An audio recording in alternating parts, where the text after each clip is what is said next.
Anda kembali di Liputan Metropolis. Pasca kasus pembunuhan penagih koperasi yang mayatnya dicor oleh para pelaku, membuat pihak pemerintah Kota Palembang akan memperketat pembinaan, pengawasan, dan edukasi terhadap koperasi.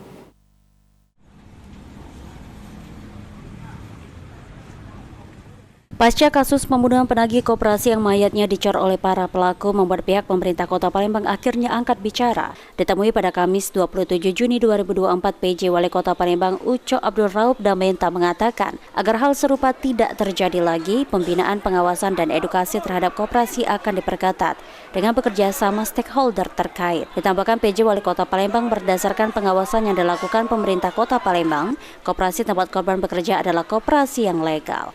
Pembinaan dan pengawasan. Ya, dalam pembinaan dan pengawasan koperasi-koperasi itu seperti apa itu, Pak? Nah, dalam pembinaan pengawasan koperasi tentu semua stakeholder terkait dibaca.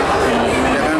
Artinya check and balance itu harus ada, baik dari kesehatan, kemudian dari bagaimana mengedukasi masyarakat, UMKM kita, gitu kan. Sandi Pratama, PAL TV.